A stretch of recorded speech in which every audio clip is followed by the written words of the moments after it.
إذا أنت من عشاق الحلو وتشتهي حاجة حلوة وماذا بيك تكون من غير سكر ولا فرينة، الريسيت هذه ليك. اليوم باش نحضروا مع بعضنا كيك بالفاكهة من غير سكر ولا فرينة، صحي، يعمل 66 كيف.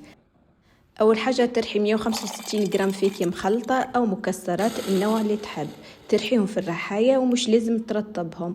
في صحفة تصب 4 بيضات، رشة ملح، تركضهم بالقدا لين يبيض الخليط، وتزيد نص كيس سكر متاع التمر، موجودة الطريقة عندي في فيديو قديم، وتعاود تخلط مغرفتين زيت زيتونة ومغرفتين ياغورت ناتور، تخلط تخليطة خفيفة وتوا تصب الفاكهة اللي رحيتها وتخلط ديليكاتمون باش ما يهبطش البيض، وتصب الخليط في مول مغلف بالبابي كويسون، تحبه بالطول ولا دائري، وتجيب كوردون والا عود خشبي وتعمل الحركة هذه باش يجيك الكيك مستوي يعمل 66 كيف. تدخله يطيب على 170 درجة مدة 30-35 دقيقة، وباش تعرفوا طاب تستيه بالكوردون، تدخل الكوردون إذا خرج ناشف معناها طاب، خرجه من الفور وتخليه يبرد بالباهي. وباش تزينه ويجيك مزيان تحط مغرفة كبيرة عسل عليها فاكهة مهروشة، تصبها على الكيك وتشخشخه بالشوكولاتة إذا تحب.